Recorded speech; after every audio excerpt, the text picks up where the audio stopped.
Hi hello welcome to NN media. నేను రాకేష్. తెలంగాణ రాష్ట్రంలో April 14 Babasaheb Ambedkar జయంతి రోజున 1,00,000 కిలోమీటర్ల పాదయాత్ర పేరుతో మరి విశారదన్ మహారాజ్ గారు చేస్తున్నటువంటి పాదయాత్ర కార్యక్రమం మనందరం చూసిందే. అయితే ఆ కార్యక్రమంలో పాల్గొన్నటువంటి వ్యక్తి అలాగే విశారదన్ గారితో ఎన్నో ఏళ్ళుగా పరిచయం ఉండి ఈ తెలంగాణ రాష్ట్రమే కాకుండా 2 తెలుగు రాష్ట్రాలలో దళిత నాయకులు ఎంతోమందికి తెలిసినటువంటి వ్యక్తి. దళిత సమాజం బాగుపడడం ఎట్లా అనే అంశాల మీద చాలామంది విద్యార్థులకు విద్యను బోధిస్తూ ఈ అంశాలను కూడా తన విద్యలో చెబుతూనే ఎంతోమంది విద్యార్థులకు ఎంతోమంది నాయకులకు తన ఆలోచనల్ని పంచుతూ చాలామందికి ఉద్యమాలకు చాలామందికి కాకుండా చాలామంది ఉద్యమకారులకు కూడా మార్గనిర్దేశం చేసేటువంటి వ్యక్తి ప్రొఫెసర్ నాగం కుమారస్వామి అన్న.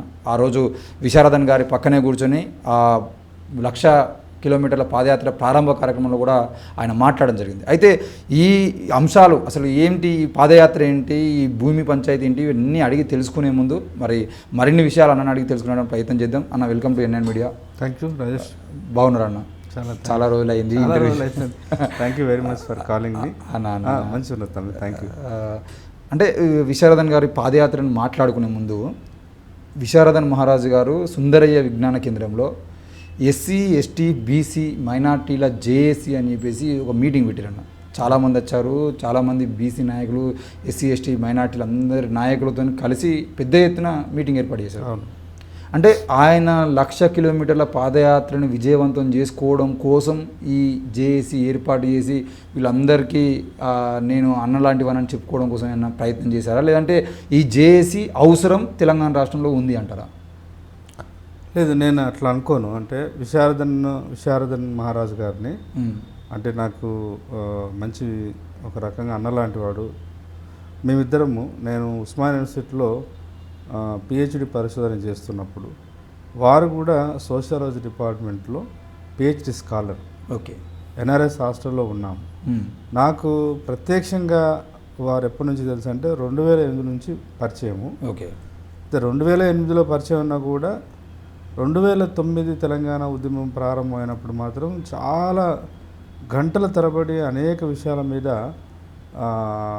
ఆలోచనలు పంచుకున్నటువంటి సందర్భం. అట్లా 2009 నుంచి ఇప్పటి వరకు నేను విశారదన్ మహారాజు యొక్క కార్యాచరణ చూస్తున్నవాడిగా బలంగా విశ్వసించేది ఏంటంటే తను చాలా స్పష్టతతోని ఈ తెలుగు నేల మీద అణగారిన ప్రజారాశుల యొక్క ఆత్మగౌరవ రాజకీయాలను నిలబెట్టడానికి మాత్రమే పనిచేస్తున్నట్టుగా కనబడుతుంది. ఓకే.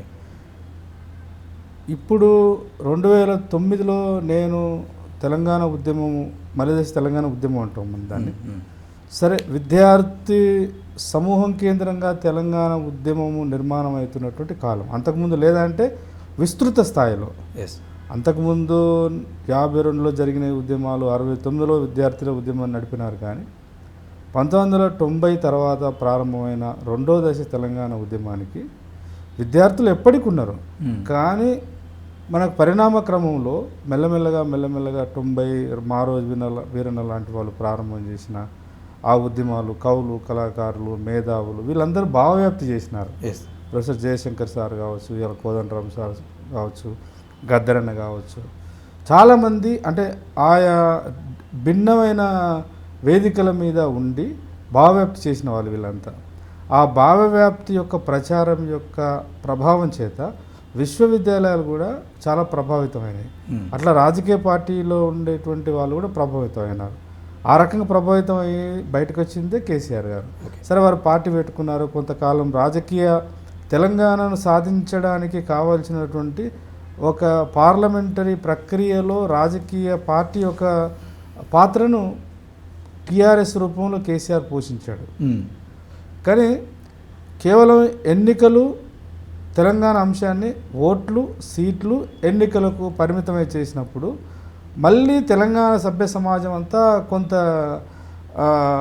తెలంగాణ వస్తుందా, సాధ్యమవుతుందా అనేటువంటి ఒక అపనమ్మకంలోకి పోయినప్పుడల్లా పౌర సమాజంలో ఎదిగొచ్చినటువంటి కవులు, కళాకారులు, మేధావులు, జర్నలిస్టులు, లాయర్సు, ఉపాధ్యాయులు, సబ్బండ మేధావి వర్గం అంతా పనిచేస్తే దాన్ని నిలబెట్టుకుంటూ వచ్చినాం. 2008లో 2009లో 2009 వచ్చేసరికి టీఆర్ఎస్ పార్టీ కూడా రాజకీయంగా కొంచెం సన్నగిల్లింది. ప్రజలలో దానికి రావాల్సినంత బలం రావట్లేదు. అప్పుడు కేసీఆర్ గారు ఆమరణ నిరాహార దీక్ష ప్లాన్ చేయడం, అంటే ఆమరణ నిరాహార దీక్ష అనేది ఒక పెద్ద ఉద్యమ రూపాలలో అది పెద్ద ఉద్యమ రూపం. అట్లా వెళ్తున్నప్పుడు ఉస్మానియా కాకతీయ మళ్ళీ ఉద్యమ కేంద్రాలుగా ఆవిర్భవిస్తున్న కాలంలో నేను ఒక ఎస్సీ/ఎస్టీ విద్యార్థి సంఘ బాధ్యుడిగా చాలా క్రియాశీలకంగా పనిచేసిన. అయితే ఉస్మానియా యూనివర్సిటీలో ఉన్న దాదాపు 17 విద్యార్థి సంఘాలు కలిసి ఒక జేఏసీగా ఏర్పడి ఉద్యమానికి షరతులతో కూడుకున్న మద్దతు మాలాంటి వాళ్ళం ఇచ్చినాం. అంటే ఎన్ని లోపాలున్నా కేసీఆర్ గారు తెలంగాణ కోసం పనిచేస్తున్నటువంటి ఒక ఉద్యమకారుడే, రాజకీయ ఉద్యమకారుడు. కాబట్టి ఇవాళ తెలంగాణ నిలబెట్టుకోవాలని అంటే ఉద్యమాలు ఎంత అవసరమో, పాట ఎంత అవసరమో, చైతన్యం ఎంత అవసరమో, జ్ఞానాన్ని పంచడం ఎంత అవసరమో, రాజకీయాలను కూడా మలపడం కూడా అంతే అవసరం అప్పుడు. కాబట్టి ఉద్యమ రూపంలోకి వస్తుండే కదా, కేవలం ఓట్లు సీట్లు ఎన్నికలకే పరిమితం కాకుండా ప్రజారాశుల్లో కలవడానికి ఒక రాజకీయ నాయకుడు వచ్చినప్పుడు మనం తప్పకుండా దానికి సహకరించాలని మేము పనిచేయడానికి ప్రారంభ దశలో పోతున్నప్పుడు విశారదన్ మహారాజు ఒక సూటైన ప్రశ్న వేస్తుండేవాడు ఎప్పుడు మమ్మల్ని అందరినీ. చాలా స్నేహపూర్వకంగా ఉండేది మేము. కానీ తను ఏమన్నదంటే తప్పకుండా తెలంగాణ రాష్ట్రం ఏర్పడాల్సిందే. అయితే తెలంగాణ రాష్ట్రం ఏర్పడే క్రమంలో ఏ సైద్ధాంతిక పునాదుల మీద తెలంగాణ ఉద్యమాన్ని మనం నడుపుతున్నాం అనేది కూడా అంతే ప్రాధాన్యము. 100%. మీరు ఒకవైపు పూలే అంబేద్కర్ భావజాలంతో పనిచేస్తున్నారు, అంటే తెలంగాణ ఉస్మానియా యూనివర్సిటీలో పనిచేస్తున్నటువంటి ఇండిపెండెంట్గా ఉన్నటువంటి ఎస్సీ/ఎస్టీ విద్యార్థి సంఘం కావచ్చు, లేకపోతే బీఎస్ఎఫ్ లాంటి సంఘాలు కావచ్చు, ఎంఎస్ఎఫ్ మందకృష్ణ మాదిగ ఎంఆర్పిఎస్కి అనుబంధంగా ఉన్నటువంటి విద్యార్థి సంఘం కావచ్చు, ఇట్లా షెడ్యూల్ కులాల నేపథ్యం, షెడ్యూల్ ట్రైబ్స్ నేపథ్యము, కొంత బీసీ నేపథ్యం ఉన్నటువంటి విద్యావంతులు, విద్యార్థులు, స్కాలర్స్గా మీరు ఉద్యమంలో పోతున్నారు, బాగానే ఉంది. కానీ రేపు తెలంగాణ సాధించుకోవడం ఎలా అనేది ఒక ప్రశ్న. తెలంగాణ సాధించుకోవడం అంటే ప్రజా ఉద్యమం నిర్మించాలి. కానీ ప్రజా ఉద్యమాన్ని నిర్మించే క్రమంలో కూడా ఏ భావజాలాన్ని, ఏ సిద్ధాంతాన్ని, ఏ ప్రజలని మనం చైతన్యం చేయాలనుకుంటున్నామో ఆ ప్రజలకు తిరిగి ఈ ఉద్యమం ఇచ్చే ఫలితం ఏమిటో కూడా ఇప్పుడే చాలా స్పష్టంగా ఒక ఆలోచన చేయాలి. దాని మీద ఒక స్పష్టమైన భావజాల ప్రచారము, నిర్ణయం జరగాలని అడుగుతుండేవాడు. తప్పకుండా అప్పుడు మాకు కూడా అదే అభిప్రాయం ఉండేది. అందుకని అంతర్గతంగా విద్యార్థి జేఏసీ మీటింగ్ జరిగినప్పుడు కానీ, ఆ నిర్మాణం జరిగినప్పుడు కూడా మేము ఉద్యమాన్ని నడపడానికి మనం వాడేటువంటి ప్రతి పరికరం కూడా దళిత, బహుజన, ఆదివాసీ అస్తిత్వ నేపథ్యాల నుంచే జరగాలని ప్రతిపాదన పెట్టిన వాళ్ళు. అలా ప్రతిపాదన మేము పెట్టడానికి పరోక్షంగా ఆయన ఆలోచనే కారణం. ఓకే. ఆయన ఇప్పుడు తెలంగాణ తల్లి అంటే ఎవరు? తెలంగాణకు ఉద్యమ స్ఫూర్తి అంటే మరి చాకలైలమ్మ ఉంటుందా, లేకపోతే మన కేసీఆర్ నిర్ణయించినటువంటి ఇంకేదైనా ప్రతిమ ఉంటుందా? సో సమ్మక్క సారక్కను మనం తీసుకుంటామా లేదా, దొడ్డి కొమరైనా తీసుకుంటామా లేదా, ఈ ప్రతీకలు చాలా అవసరం. లేకపోతే కొమరం భీమును మనం ఎట్లా చూస్తాము అని ఇట్లా. ఇప్పుడు ఉదాహరణకు దళిత సమూహం చాలా పెద్దది కదా తెలంగాణలో, చైతన్యవంతమైనటువంటి సమూహం కదా. మరి తెలంగాణ ఉద్యమంలో ఒక ఈశ్వర్ బాయ్ని మీరు ఎలా చూస్తారు, ఒక సదాలక్ష్మిని మనం ఎట్లా చూడాలి? అంటే వీళ్ళందరూ తెలంగాణలో ఉన్నటువంటి సబ్బండ జాతుల యొక్క మార్పు కోసం పనిచేసిన వాళ్ళు, వాళ్ళు నమ్మినటువంటి విశ్వాసాల కేంద్రంగా. మరి మీరు ఎటుపోతున్నారు అనేటువంటి ప్రశ్న వేస్తుండేవాడు. అట్లా అప్పటి నుంచి సరే సాధ్యమైనంత మేము చాలా యాక్టివ్గా పాల్గొని మా నేపథ్యము మేము అంత కొంత పని చేసినాము. సరే జైలు జీవితము, తర్వాత లాఠీ చార్జీలు, ఉద్యమానికి నాయకత్వం వహించడము, కొంతకాలం అందరం చాలా నిజాయితీగా పనిచేసినాం. కొంత ఒక 4-5 నెలల తర్వాత రాజకీయ పార్టీలకు అనుబంధంగా ఉన్నటువంటి సోదర మిత్రులంతా వాళ్ళ నాయకత్వం చెప్పిన దాన్ని అనుసరించడం కోసం మెల్లమెల్లగా జేఏసీలు కూడా ఉమ్మడిగా ఉన్న శక్తి మళ్ళీ జేఏసీలు చాలా జేఏసీలు ఏర్పడ్డాయి. అదొక చరిత్ర. అది ఇప్పుడు అంత సందర్భోచితం కాదనుకుంటా. But coming to the Visharadan మహారాజు యొక్క కమిట్మెంట్ గురించి చెప్పడం కోసం ఇదంతా చెప్పాల్సి వచ్చింది.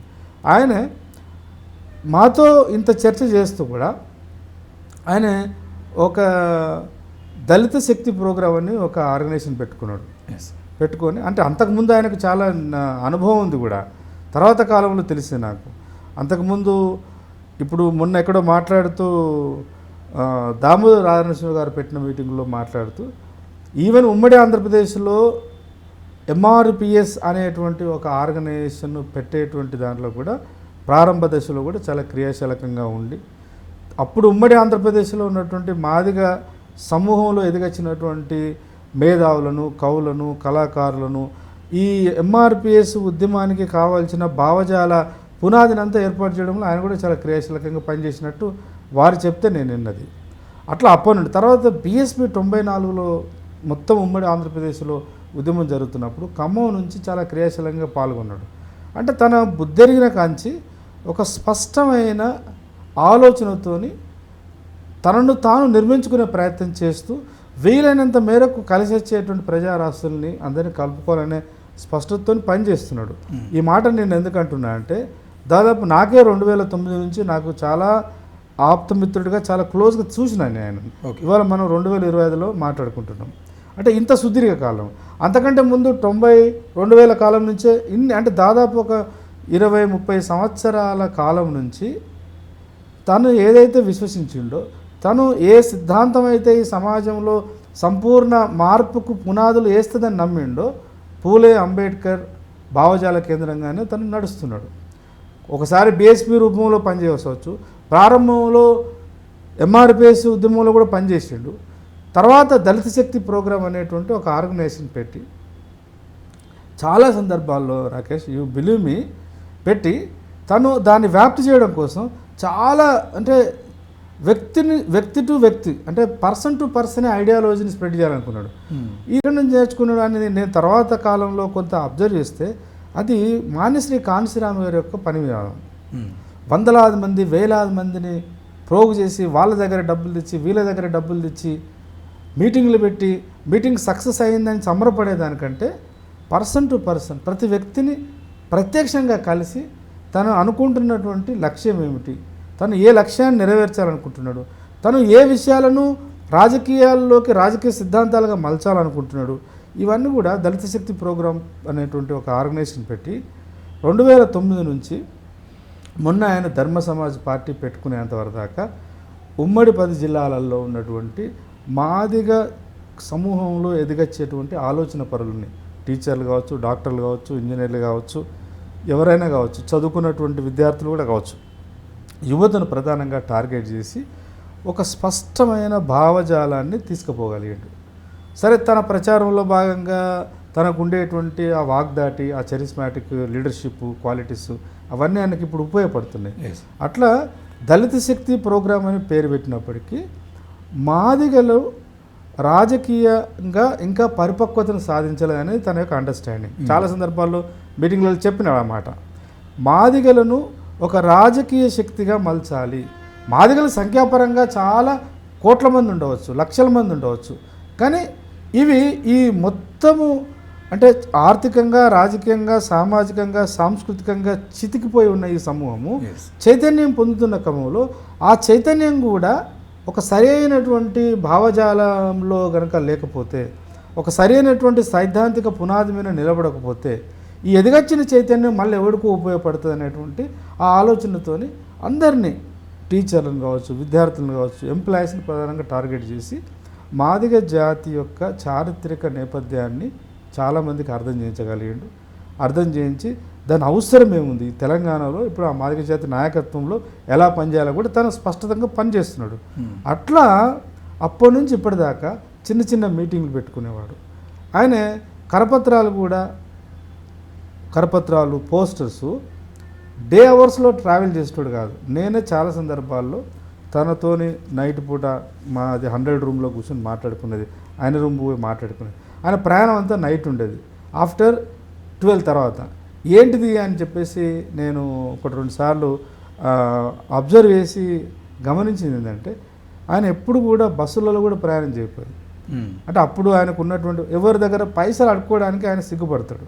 అంటే ఇది ఎక్కడైనా మన స్వతంత్ర ఆలోచన దెబ్బతీస్తుందేమో అని చెప్పేసి ఎవరైనా ఆలోచనలు కలిసి, సిద్ధాంతం కలిసి ప్రయాణం చేయాలనుకున్న వాళ్ళు సహకరిస్తే అది ఉద్యమం కోసం, ప్రజల కోసం సహకరించినట్టు.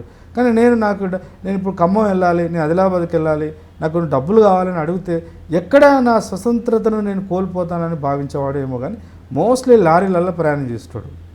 ఎంత దూరం అయినా నైట్ పూట లారీలలో ప్రయాణం చేస్తాడు. ఏంటి లారీలలో ప్రయాణం చేస్తే సగం ఖర్చులతో ప్రయాణం పోవచ్చు, నైట్ అంతా టైం వేస్ట్ కాదు, డే అంతా మళ్ళీ కార్యకర్తలతో తను ఎవరినైతే కలవాలనుకుంటుంటో నాయకులతో కలిసి మాట్లాడేవాడు. అట్లా 2010 నుంచో 2009 నుంచో మొన్నటి వరకు కూడా ఆ ఆర్గనైజేషన్ చాలా స్ప్రెడ్ చేసిండు. యూ బిలీవ్ మీ, నేను చాలా స్పష్టంగా చాలా ధైర్యంగా చెప్తున్నా, నాకు బుద్ధి ఎరిగిన కాంచి ఒక సంఘాన్ని పెట్టి ఆ సంఘాన్ని చాలామంది సంఘాలు పెట్టినారు. ఉదాహరణకి ఇప్పుడు కృష్ణమాదేవి గారు ఉన్నారు, ఆయన కూడా ఒక అద్వితీయమైనటువంటి సామాజిక ఉద్యమకారుడే, నాయకత్వ లక్షణాలు ఉన్నాడే, లక్షలాది మందిని కదిలించగలుగుతాడు. కానీ నాకు విచారధనలో లక్షలాది మందిని కదిలించడమే కాకుండా వేలాది మందిని లక్షలాది మందిని డిసిప్లిన్గా కూర్చుండబెట్టగలుగుతున్నాడు. ఒక మీటింగ్ ప్రారంభం కావడానికంటే ముందే అంటే నీకు ఎంతో మైండ్ను సోల్ను అంటే హృదయాన్ని మెదడును రెండింటిని ఎంతో క్రమశిక్షణలోకి తీసుకొస్తే తప్ప కూర్చోలేడు. ఎంత గొప్ప స్పీకర్ అయినా ఎంత గొప్ప మీటింగ్ అయినా అది కూర్చొనే కాకుండా ప్రతి వాక్యాన్ని కూడా విశ్లేషించగలుగుతున్నారు. ముఖ్యంగా నేను గమనించింది అట్లా ఇవాళ డెఫినెట్గా తెలంగాణకు సంబంధించి ఆ ప్రశ్న 2009లో మేము మాట్లాడుకున్న ప్రశ్నకు మేము మాకున్నటువంటి వ్యక్తిగత కారణాల రీత్యా కావచ్చు, లేదా టైం ఇవ్వలేక కావచ్చు, ఆలోచన లేక కాదు కానీ టైం ఇవ్వలేక కావచ్చు, మాకున్నటువంటి పరిమితమైనటువంటి ఆలోచనలో మాలాంటి వాళ్ళందరం కూడా కొంతమేర కాంప్రమైజ్ అయినాం. ఇప్పుడు కాంప్రమైజ్ కాకూడదు, తెలంగాణ యుద్ధం ఇంకా ముగిసిపోలేదు అనేది తన యొక్క వాదన. ఇప్పుడు ఆయన డిఎస్పీ విశారదన్ గారు డిఎస్పీ పెట్టుకొని అంతకుముందు బీఎస్పీలో పనిచేసిన ఎంఆర్పీ డిఎస్పీ పెట్టుకొని ఒక సరైన లక్ష్యంతో పోతున్న వ్యక్తికి మళ్ళీ జేఏసీ అవసరం ఏమొచ్చింది అనేది తప్పకుండా నేను వివరిస్తాను. అంటే ఇప్పుడు డిఎస్పీ అంటే for example Dalit Shakti programme, దాని టార్గెట్ చాలా స్మాల్ టార్గెట్. పేరు దళిత శక్తి ప్రోగ్రాం పెట్టుకున్న న్యాయానికి నిజానికి వాస్తవానికి ఆయన కాన్సన్ట్రేట్ చేసింది కేవలం మాదిగల మీద. ఆ మాదిగలలో తన ఆలోచనతో కలిసి వచ్చేటువంటి ఒక సమూహం మీద పెట్టిండు. అంటే ఒక 1000 మందిని, ఓ 10,000 మందిని, ఓ 1,00,000 మందిని చైతన్యం చేయవచ్చు మానసికంగా. కానీ ఈ 1000 మంది లేదా 10,000 మంది, ఈ 1,00,000 మంది యొక్క స్పష్టమైన చైతన్యము అది కోట్ల మందిని కదిలించగలగాలి 100% తప్పకుండా. లేకపోతే లక్ష్యం ఏంటిది? ఈ భూమి పుత్రులుగా ఉన్నటువంటి బీసీలు, ఎస్సీలు, ఎస్టీలు, మొత్తం అన్ని కులాలలో అణచివేతకు గురవుతున్నటువంటి మహిళా శక్తిని ఇవన్నీ అణచివేతకు ఏదో రూపంలో, దోపిడీకి ఏదో రూపంలో, అధికారంలో న్యాయమైన నిజమైన శక్తితో కూడుకున్న భాగస్వామ్యం లేదు వీళ్ళకు. సమూహాలన్నింటినీ కలపాలంటే జేఎస్ అవసరమే. ఆ మాట అంతెందుకు రాకేష్, అంత దూరం ఎందుకు? తెలంగాణ ఉద్యమానికి అసలు ట్యాగ్ లైన్స్ ఏంటి? నీళ్లు, నిధులు, నియామకాలు, ఆత్మగౌరవం. ఆత్మగౌరవం అనే దాన్ని ఈ అగ్రకుల చేతుల్లో ఉన్నటువంటి పార్టీల వాళ్ళు మాట్లాడరు. కానీ మాలాంటి వాళ్ళము చాలా నిక్కచ్చిగా చాలా స్పష్టంగా ఎప్పుడు ఏ సందర్భం దొరికినా మీరు ఆర్ట్స్ కాలేజీలో జరిగిన ప్రతి మీటింగ్లో పాత వీడియోలు ఏమైనా చూస్తే మాలాంటి వాళ్ళము తెలంగాణ అంటేనే ఆత్మగౌరవానికి అస్తిత్వము.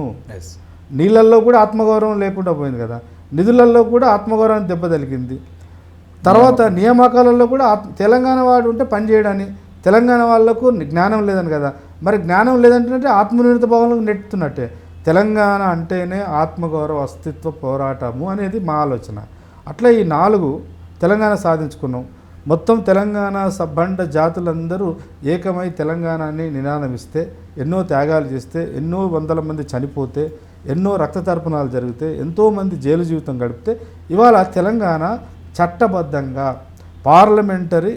పార్లమెంటు సాక్షిగా చట్టబద్ధంగా ఒక భౌగోళికమైనటువంటి పునాదులు గీసుకున్నాం, బౌండరీస్ గీసుకున్నాం, గీతలు గీసుకున్నాం. ఈ గీతలు గీసుకున్న ఈ 10 ఉమ్మడి జిల్లాలతో కూడుకున్న ఈ తెలంగాణ మరి ఏం కావాలా? అంతే. కేవలము అంటే భారతదేశ చిత్రపటంలో తెలంగాణ అనేది ఒక ప్రత్యేక రాష్ట్రం అని జోగ్రఫికల్గా మనల్ని మనం చూసుకోవడం కోసం కాదు కదా ఇంతమంది త్యాగం చేసింది. ఎన్నో వేల మంది చనిపోయినారు, ఎన్నో వందల మంది త్యాగాలు చేసినారు కదా. ఇప్పుడు ఏంటిది అంటే మాలాంటి వాళ్ళం కూడా, నాలాంటి వాళ్ళు, నేను కూడా స్పష్టంగా నమ్మేది ఏంటంటే తెలంగాణ భౌగోళిక తెలంగాణ వచ్చింది, సంతోషం. అందులో అన్ని శక్తులు అందరూ ఎంతో కొంత త్యాగం చేశారు, ఎంతో కొంత దానికి సహకరించినారు.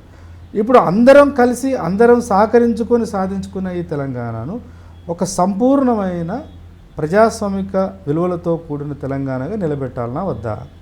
ఈ సాధించుకున్న తెలంగాణలో ఇప్పుడు నీళ్లు అన్నాము, సింపుల్గా చెప్పాలంటే ఎందుకు జేఏసీ అవసరం అనేది చెప్తున్నా.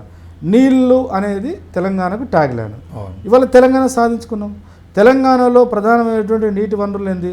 ఒకవైపు గోదావరి నది ఉంది, ఇంకోవైపు కృష్ణా నది ఉంది.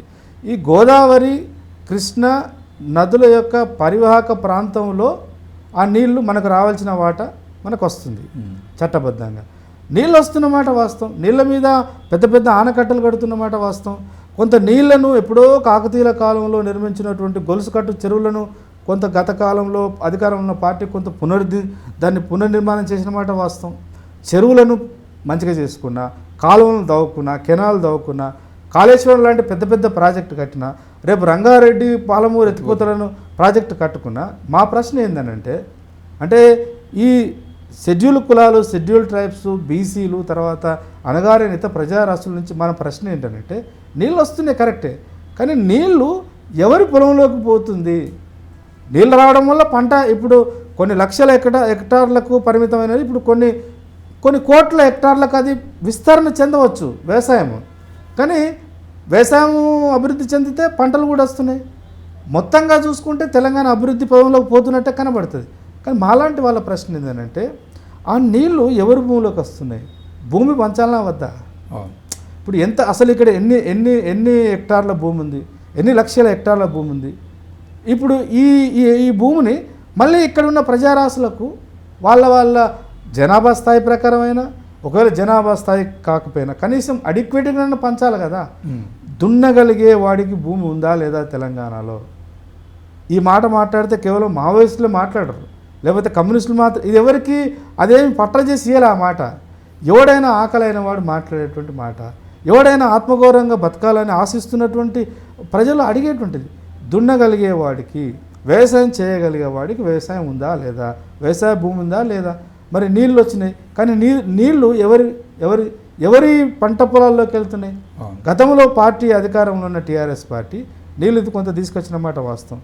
నీళ్ళు వస్తే నీళ్లు ఎప్పుడో తెలంగాణ సాయుధ పోరాటం నుంచి మూలకుంటే నక్సలైట్ ఉద్యమాలు 69, 70, 80 ప్రాంతంలో, ఈ ప్రాంతంలో ఉన్నటువంటి ఎస్సీలు ప్రధానంగా, కొంతమేరకు ఎస్టీలు, కొంతమేరకు బీసీలు, అప్పుడున్నటువంటి భూస్వామ్య వ్యవస్థ యొక్క ఆగడాలు తట్టుకోలేక ఉద్యమంలోకి పోయి ఉద్యమాన్ని నిర్మించి పోరాటాలు చేసి త్యాగం చేస్తే ఎంతోమంది చనిపోతే భూములు కొంత పంచారు.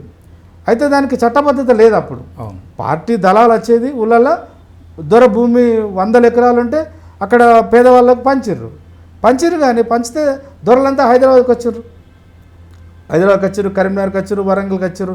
కొన్ని భూములు అమ్ముకున్నారు, ఆ అమ్ముకున్న వచ్చిన డబ్బులు తీసుకొచ్చి ఇక్కడ వ్యాపారాలు పెట్టినారు. ఇక్కడ వీళ్ళు అభివృద్ధి చెందుతుపోయినారు. అంటే ఎదుగొస్తున్నటువంటి ఆర్థిక పరిణామ క్రమంలో వాళ్ళు మళ్ళీ క్యాపిటలిస్ట్గా మారినారు, వాళ్ళు రియల్ ఎస్టేట్లోకి పోయినారు. అదొక 10. ఇప్పుడు గ్రామాలలో ఉన్నటువంటి భూమి మొన్న ధరణి తీసుకొచ్చి మహానుభావుడు కేసీఆర్ ఏం చేసిండు? ఎవడి పేరు మీద అయితే 1950లో పట్టా ఉందో మళ్ళీ వాళ్ళ వారసులకే దాన్ని చెందేటట్టు పనిచేసిండు. మరి తెలంగాణలో జేఏసీ అవసరం లేదా? జేఏసీ అవసరం ఎందుకనంటే, ఈ బాధిత సమూహాలన్నీ ఏకమై ఒక ప్లాట్ఫామ్ వెనుక నిలబడి ఒకే నినాదం ఇస్తే, ఒకే నినాదంతో మళ్ళీ ప్రజలను, బాధితులుగా ఉన్నటువంటి ప్రజలను, ఆ ప్రజలను మళ్ళీ చైతన్యవంతం చేస్తే, ఇప్పుడు రెండో దశలోకి, అంటే అణగారిన ప్రజారాశుల యొక్క నిజమైన ప్రజాస్వామిక ఉద్యమాన్ని విజయవంతం చేసుకోవాల్సినటువంటి ఒక చారిత్రక సందర్భం ఉంది. నిధులు అంతకుముందు ఇక్కడ ఈ తెలంగాణ ప్రాంతంలో ఉన్నటువంటి కోట్లాది మంది ప్రజలు ఉప్పు కొంటేనో, పప్పు కొంటేనో, సబ్బు కొంటేనో వచ్చినటువంటి డబ్బులు, ఆదాయము అంతా కూడా ఆంధ్ర ప్రాంతానికి పెట్టుతుండనే కదా మన ఉద్యమంలో పాల్గొన్నది. ఇప్పుడు మన ఆదాయం మనకే వస్తుంది, కేంద్రం నుంచి వచ్చేటువంటి సహకారం కొంత వస్తుంది, ఇక్కడ డబ్బులు వస్తున్నాయి. ఈ డబ్బులంతా మళ్ళీ ఎక్కడ పోతున్నాయి అనేది ప్రధాన ప్రశ్న కదా. నిధులు ఉన్నాయి, మన నిధులు మనకే వస్తున్నాయి. అంటే తెలంగాణ ప్రజలకు సంబంధించినటువంటి పన్నులు, ఆ పన్నులు ఆదాయ రూపంలో వచ్చి బడ్జెట్ రూపంలో వస్తున్నది. కానీ బడ్జెట్ ఏ ప్రజారాశుల కేంద్రంగా ఖర్చు అవుతుందనేది కూడా ప్రధాన ప్రశ్నే. నియామకాలు, ఇక నియామకాల గురించి మనం ఎంత తక్కువ మాట్లాడుకుంటే అంత అది అంటే అట్లా చేశారు పాలకులు. నిజంగా మాలాంటి వాళ్ళకి చాలా బాధేస్తుంది. మాలాంటి వాళ్ళం తమ్మి అంటే మొదటి తరం వాళ్ళము ఉస్మానియా కేంద్రంగా, కాకతీయ కేంద్రంగా మేము పాదయాత్ర చేసి కొన్ని లక్షల మందిని కన్విన్స్ చేసినాం కదా. ఎక్కడ తమ్మి హైదరాబాద్ ఉస్మానియా సిటీలో ప్రారంభమైతే ఎన్ని వందల కిలోమీటర్లు, మెదక్, నిజామాబాద్, కరీంనగర్, ఆదిలాబాద్, వరంగల్, ఎన్ని కిలోమీటర్లు. ఏం శక్తి ఉంది? మనం ఒక 10 కిలోమీటర్లు నడిస్తే పడిపోతాం. కేవలము ప్రజలు ఇచ్చినటువంటి మానసిక ధైర్యంతో నడిచారు కొన్ని వందల మంది. అట్లా తెలంగాణ సాధించుకుంటే ప్రతి బిడ్డ చదువుకున్నటువంటి సోదరుడు సోదరిమని ఉద్యోగాలు వస్తాయని ఆశపడరు. కానీ ఉద్యోగాలు ఏం చేశారు వీళ్ళు? ఉద్యోగాలు పూర్తిగా సర్వనాశనం చేసి పెట్టారు. అప్పుడు అధికారంలో ఉన్నప్పుడు టీఆర్ఎస్ కానీ గౌరవం, నాకు I have a lot of respect on KTR, ఎందుకంటే వెల్ లర్న్ పర్సన్ అని నమ్ముతాయనను. ఆయన ఎంతసేపటికి ఐటీ అంటే ఒకప్పుడు చంద్రబాబు నాయుడు ఐటీ అనేవాడు. ఈయన వచ్చిన తర్వాత ఐటీ సెక్టారే, ఎవ్రీథింగ్ ఈజ్ ఐటీ అంటే జస్ట్ హైదరాబాద్లో ఐటీ రంగానికి చాలా అవకాశాలు ఉన్నాయి. కానీ ఈ తెలంగాణ యువతను నువ్వు ఐటీ రంగంలోకి దూసుకుపోయేటువంటి జ్ఞానాన్ని ఇచ్చినవా? పాఠశాలను పునర్నిర్మించారా? కాలేజీలు ఏమన్నా ఉద్ధరించారా? విశ్వవిద్యాలయాలను బొందబెట్టారు కదా వాళ్ళు. కాబట్టి నియామకాల సమస్య అట్లే ఉందా? ఆత్మగౌరవాన్ని అన్ని పార్టీలు, టీఆర్ఎస్, బీజేపీ, కాంగ్రెస్, అన్ని బూర్జువా పార్టీలు అనేటువంటి ఏదైతే అంటామో, అంటే బూర్జువా పార్టీలను ఎందుకంటామంటే పార్లమెంటరీ వ్యవస్థలో ఉండి ప్రజల కేంద్రంగా, బాధితుడి కేంద్రంగా పనిచేయకుండా అధికారం అంతా కూడా ఎదిగొచ్చిన ప్రజారాశుల చేతిలో ఉంది కాబట్టి దాన్ని బూర్జువా రాజకీయ పార్టీ అంటున్నాను నేను. ఈ పార్టీలు ఎన్నడూ కూడా ఆత్మగౌరవం అనే దాన్ని, ఆత్మగౌరవం అంటే ఇమ్మీడియట్గా they are compelled to accept the weaker sections. బీసీల యొక్క ప్రశ్నలు వినవలసి వస్తుంది, దళితుల యొక్క ప్రశ్నలు వినవలసి వస్తుంది, ఆదివాసుల యొక్క గొంతు వినవలసి వస్తుంది. వాళ్లకు ఆ ప్రశ్నలకు వీళ్ళ సమాధానం లేవు అంటే చట్టంలో లేదా, రాజ్యానికి ఆ పరిధి లేదా, ఆ రాజ్యానికి ఆ తాకత్ లేదంటే ఉంది, వీళ్ళకి మనసు లేదు. కాబట్టి ఆత్మగౌరవాన్ని చంపడానికి చూస్తున్నారు. ఇప్పుడు విచారణ లాంటి రూపంలో మాలాంటి వాళ్ళందరము మళ్ళీ ఆత్మగౌరవాన్ని ఆత్మగౌరవమే తెలంగాణ అశేష ప్రజానికానికి ఆధారము. జేఏసీ ఎందుకు అవసరం అనంటే భౌగోళిక తెలంగాణను సామాజిక తెలంగాణగా మార్చడం కోసం జేఏసీ అవసరము. ఆ జేఏసీ మొన్న సుందర విజ్ఞాన భవన్లో ఆవిర్భావ సభకు కూడా నేను వెళ్ళినాను. అలా ఇంకొక మాట చెప్పాలి అంటే చూస్తున్నటువంటి ప్రజలకు కూడా అర్థం కావడం కోసం చెప్తున్నా.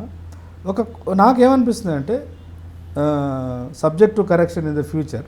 బట్ ఇప్పుడు దళితుల నుంచి, ఆదివాసుల నుంచి, లేకపోతే బీసీ సామాజిక వర్గాల నుంచి ఒక 90 నుంచి 80 నుంచి పనిచేస్తున్నటువంటి పాతరం నాయకత్వం కూడా ఉంది. వాళ్ళు పాపం చాలా త్యాగాలు చేసినారు, చాలా వాళ్ళ శక్తి మేరకు వాళ్ళు పనిచేసినారు.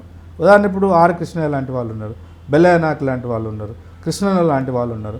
వీళ్ళు ఒక తరం. ఈ తరం అంతా వాళ్ళు నమ్మిన విశ్వాసాల కోసం, వాళ్ళు సమాజాన్ని చూస్తున్న పద్ధతిలో కొంత గుణాత్మకమైన మార్పు తీసుకురాగలిగినారు.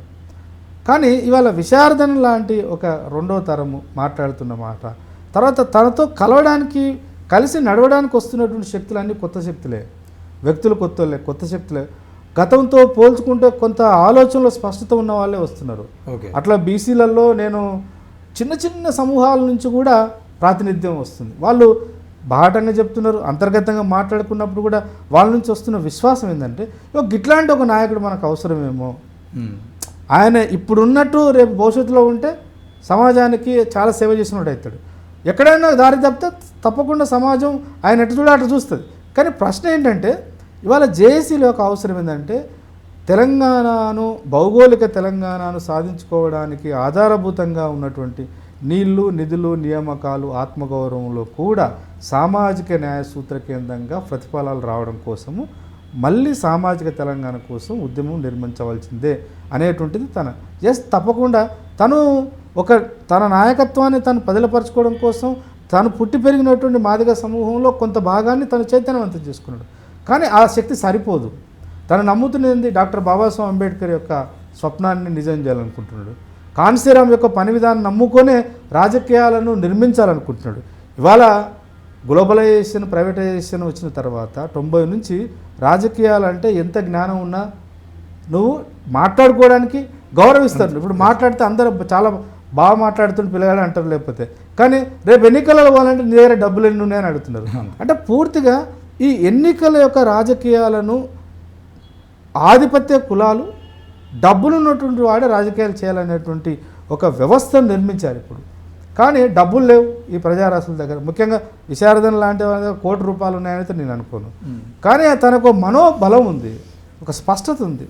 మాన్యశ్రీ కాన్సీరామ్ లాగా ప్రజల యొక్క నిజమైన కన్నీళ్లను కనుక మనము పట్టుకోగలిగితే, ప్రజలు ఈ బాధిత సమూహాల యొక్క నిజమైన కోరికలను కనుక మనం అర్థం చేసుకుంటే, వాళ్ళ యొక్క ఆవేదనను, వాళ్ళ యొక్క ఆలోచనలను, వాళ్ళ జీవితాలని మన జీవితంలోకి మనం కనుక ఆహ్వానం తీసుకొని, మనం అవలోకనం చేసుకొని, మనం కూడా మనసా వాచా కర్మన మన నాయకత్వంలో, మన పని విధానంలో అంతే స్పష్టత, అంతే శ్రద్ధ, అంతే కమిట్మెంట్తో పనిచేస్తే ప్రజలు తప్పకుండా విశ్వసిస్తారు. చరిత్రలో ఎంతోమంది అట్లాంటి మహానుభావులు ఉన్నారని నమ్ముతున్నాడు. అందుకనే ఏది చేసినా కూడా 2 పాదయాత్ర దీనికంటే ముందు సైకిల్ యాత్ర చేసిండు, తర్వాత 5,000 కిలోమీటర్లు పాదయాత్ర చేసిండు, తర్వాత 10,000 కిలోమీటర్లు. ఒకప్పుడు కేవలం మాదిగలు మహారాజులు, మాదిగలు ఒకప్పుడు పాలకులు, జాంబవ పురాణం నుంచి తీసుకొని మన తాత జాంబవుడు సృష్టి పుట్టినప్పుడు పుట్టిండు, సృష్టికి ఆద్యుడు. సృష్టిలో ఒక పౌర సమాజాన్ని, అంటే మనుషులు విడివిడిగా అంత జంతువులాగా బతుకుతున్నప్పుడు అందరినీ కూడదీసి ఒక కుటుంబ వ్యవస్థ, ఒక ఊరు, ఒక పల్లెను నిర్మించినప్పుడు మన తాత. అంటే మనిషికి ఉమ్మడి జీవితాన్ని పరిచయం చేసినటువంటి ఒక గొప్ప నాయకుడు. ఆ నాయకత్వాన్ని మనం పునిపుచ్చుకోవాలని ఒక రకమైనటువంటి సాంస్కృతిక చైతన్యాన్ని నింపిండు. అది అయిపోయింది. తర్వాత రాజకీయ జ్ఞానాన్ని ఇవ్వాలని చెప్పేసి రాజ్యాంగాన్ని పట్టుకొని తిరిగిండు. ఇప్పుడు చాలామంది రాజ్యాంగాన్ని పట్టుకొని తిరుగుతున్నారు. అంటే రాహుల్ గాంధీ గారి నుంచి మొదలు పెడితే ఇవాళ దేశమంతా రాజ్యాంగం అంటుంది. ఎవరికి ఇష్టం ఉన్నా ఇష్టం లేకపోయినా మొత్తం రాజ్యాంగాన్ని పూర్తిగా మంట కలపాలని చూస్తున్న వాళ్ళు కూడా మళ్ళీ రాజ్యాంగం దగ్గరకు మోకరిల్లుతున్నారు. ఒక నటన జరుగుతుంది దేశంలో. ఒకవైపు కబలిచ్చేస్తున్నారు, చంపేస్తున్నారు, పూర్తిగా ధ్వంసం చేయాలనుకుంటున్నారు, కానీ మళ్ళీ దాన్ని ఆరాధిస్తున్నారు. సో ఈ కుట్రలన్నింటినీ మనం ప్రజలకు చెప్పాలని 10,000 కిలోమీటర్లు.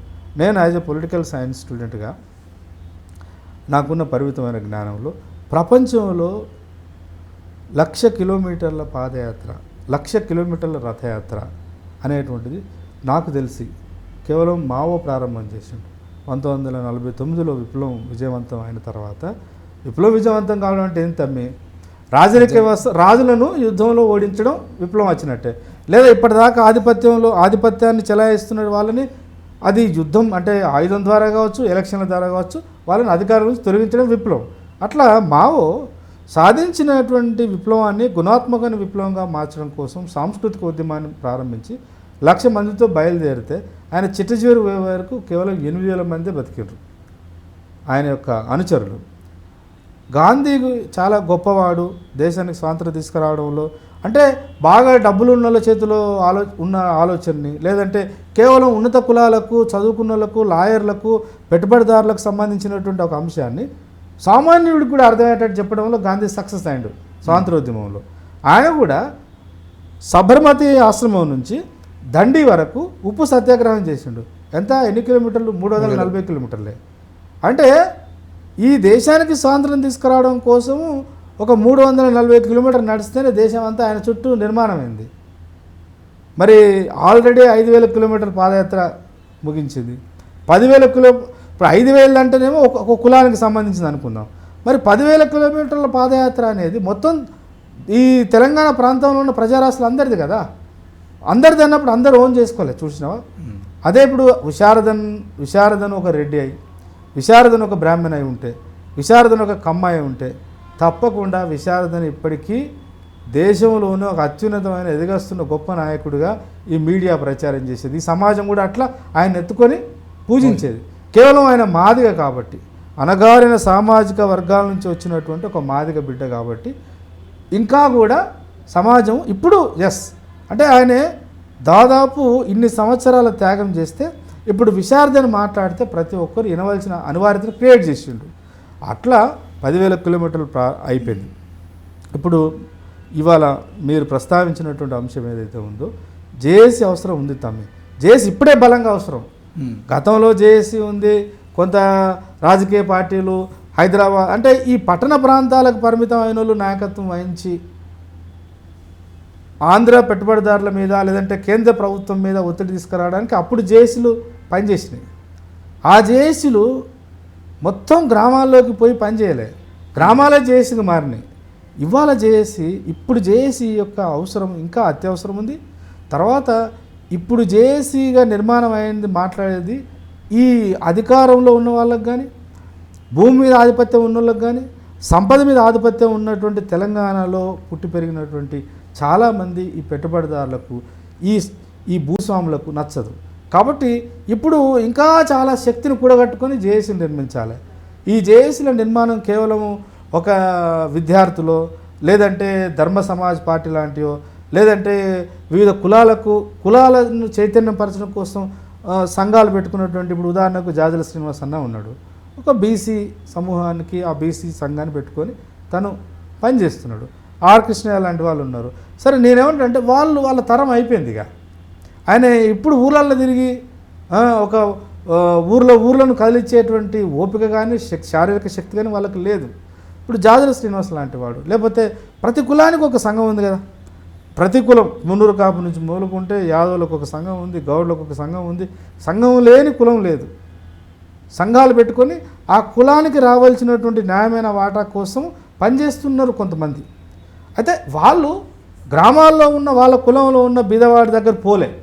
ఈ జేఏసీ ఎందుకు అవసరం అంటే, హైదరాబాదు, వరంగల్, కరీంనగర్ ఈ పట్టణ ప్రాంతాలలో కొంత చదువుకొని చైతన్యం వచ్చి సంఘాలు పెట్టుకొని కేవలం లెటర్ ప్యాడు జేఏసీలుగా కుల సంఘాలుగా ఉండకుండా ఈ కుల చైతన్యంలో నుంచి అస్తిత్వం, ఆత్మగౌరవం, ఐక్య పోరాటం, నీ అస్తిత్వం కోసం నువ్వు సంఘం పెట్టుకున్నావు, నీ కులాన్ని నువ్వు సంస్కరించాలనుకుంటున్నావు, నీ కులాన్ని నువ్వు చైతన్యం చేయాలనుకుంటున్నావు, చేయాలి, తప్పదు.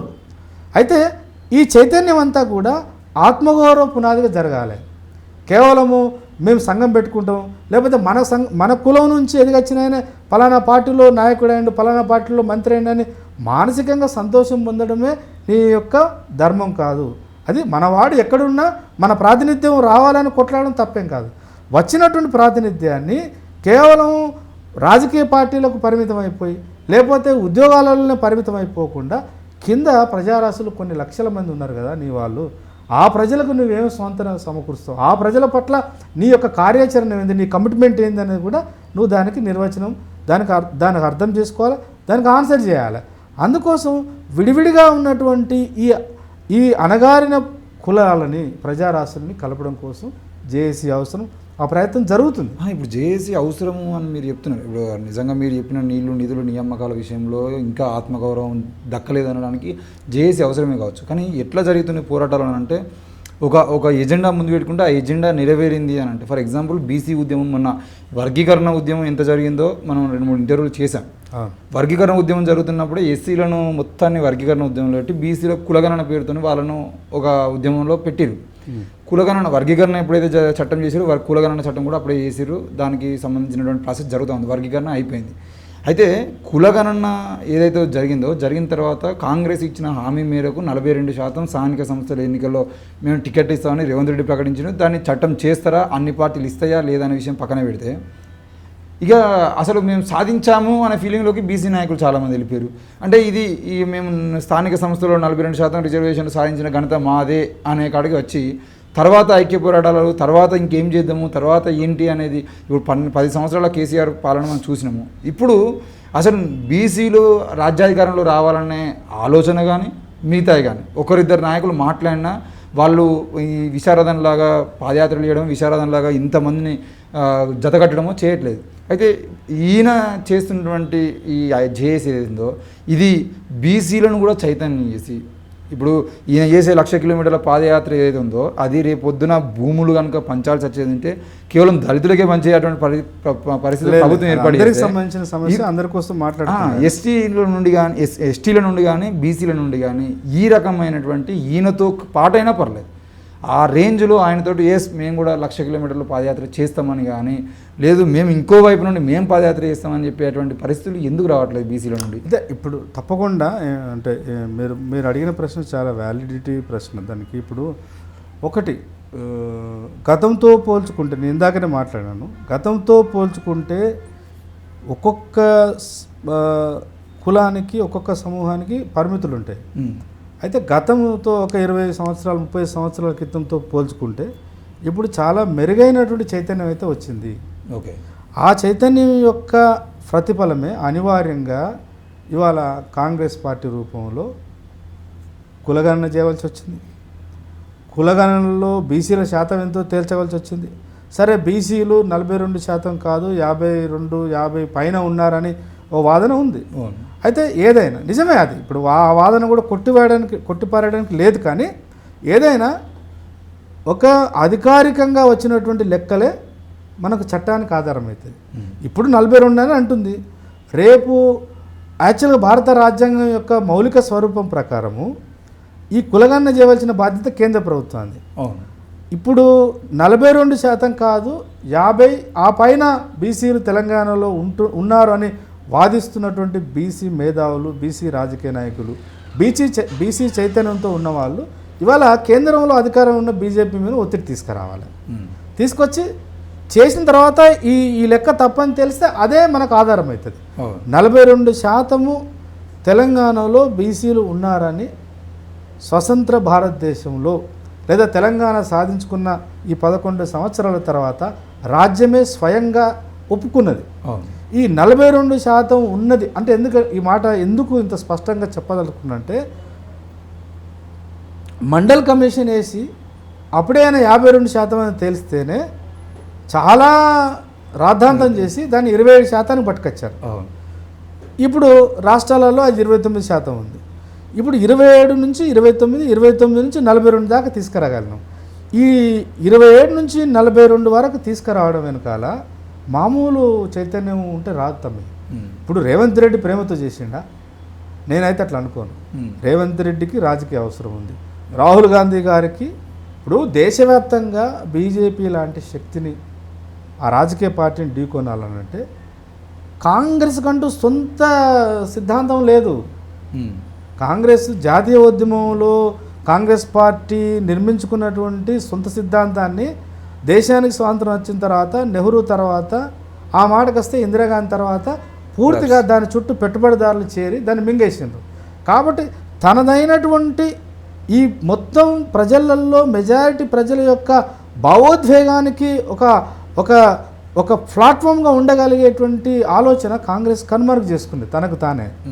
కాబట్టి ఇప్పుడు ఆ తర్వాత ఎదిగొచ్చినటువంటి డాక్టర్ బాబాసాహెబ్ అంబేద్కర్, పూలే, సావిత్రిబాయి పూలే, మానిశ్రీ కాన్సీరామ్, పెరియార్ లాంటి వీళ్ళ ఆలోచనలతో ఇప్పుడు బీజేపీకి ఏమి ఆలోచన?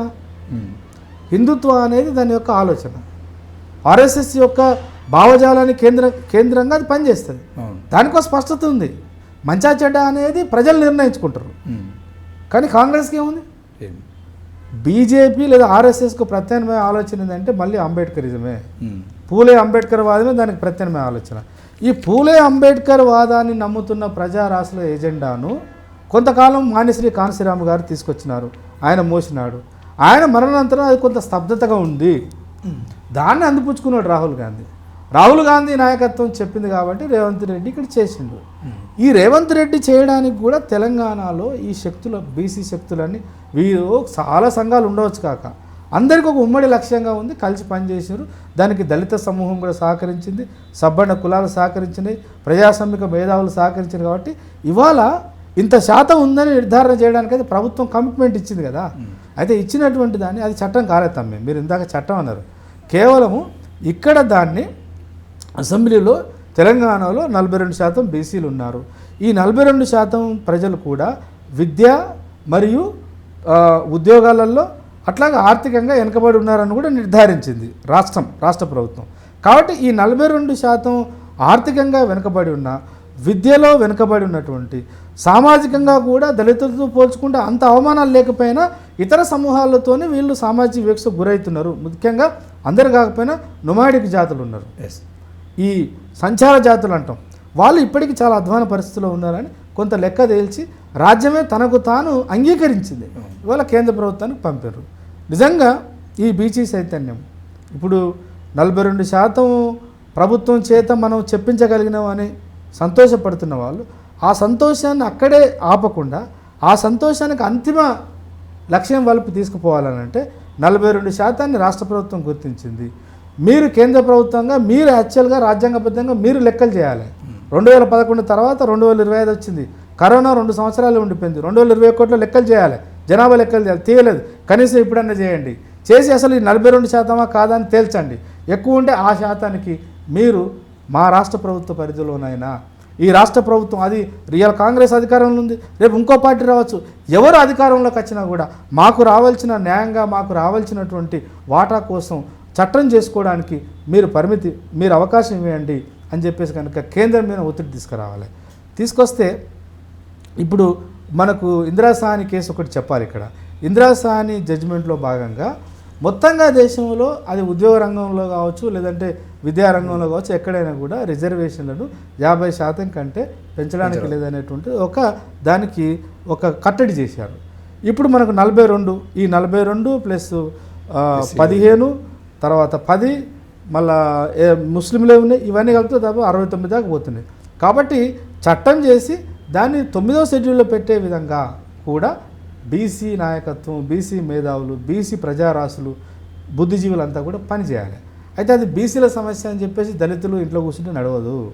ఇందాక జేఏసీ గురించి, జేఏసీ అవసరం ఏంటంటే ఇవాళ బీసీ మనతోటి సఫరర్స్ వాళ్ళు, తెలుసో తెలియక లేకపోతే అజ్ఞానంతో దళితుల మీద దాడి చేస్తున్న కూడా ఎక్కువ బీసీలో ఉన్నారు. మీరు ఇందాక ప్రస్తావించారు కదా, ఒక సోదరుని ఎక్కడో సిటీలో ఒక మాదిగ సోదరిని బట్టలు కొట్టారు అంటే యాదవులు కొట్టారు. అట్లా మన ఏ లెక్కలు తీసుకున్నా కూడా, అంటే మనకు భారతదేశంలో క్రైమ్ రిపోర్ట్ ఇస్తారు. తెలంగాణ క్రైమ్ రిపోర్ట్ చూసినా కూడా దాడులు చేసేంత బీసీలే. అయితే బీసీలు ఏ చైతన్యంతో దాడి చేస్తున్నారు అనేది నాలాంటి వాళ్ళు ఆలోచించాలి. ఒక దళిత బిడ్డగా నేనేం ఆలోచించాలి? ఇమీడియట్గా బీసీల మీద మళ్ళీ దాడి చేసి బీసీలు దళితులు కొట్టుకొని చావాలా, లేదా బీసీని కూడా చైతన్యం చేయాలా? వాడి మైండ్ని మార్చాలండి. నా ధర్మం ఏంటిది, నా పని ఏంది, ఆ మైండ్ని మార్చాలి. అట్లా ఇప్పుడు బీసీలకు ఒక రాజకీయ పోరాటం చేస్తున్నారు 42% చట్టబద్ధతను తీసుకురావడం కోసం. కానీ రేపు సుప్రీంకోర్టు ఒప్పుకోదు, రేపు హైకోర్టు ఒప్పుకోదు. ఒప్పుకోవాలంటే ఏం చేయాలి? రాజ్యాంగబద్ధంగా దాన్ని చట్టం చేసి 9వ షెడ్యూల్లో పెట్టాలి. జయలలిత లాంటి ఒక బ్రాహ్మణ ఆమె చేయగలిగినప్పుడు బీసీలందరూ కొట్లాడితే రేవంత్ రెడ్డి సచ్చినట్టు చేస్తారు కదా. రేవంత్ రెడ్డి కాకపోతే ఇంకోరు. అట్లా చేయడానికి ఇప్పుడు ఏదో ఉద్యమం చేసినా ఫలితం వచ్చిందని చెప్పేసి సంబరపడి ఇక్కడే ఆగకుండా, తాత్కాలిక ప్రయోజనాలకే తబ్బిపోకుండా శాశ్వతమైన పరిష్కారాల మార్గం వైపు కూడా ప్రయాణం చేయాలి, ఆ నిర్మాణం చేయాలి. ఆ నిర్మాణంలో జేఏసీల అవసరం ఉంటుంది. అంటే దళితులలో ప్రజారాష్ట్రమైన మాదిగల సహకారం కావాలి, మాలల సహకారం కావాలి.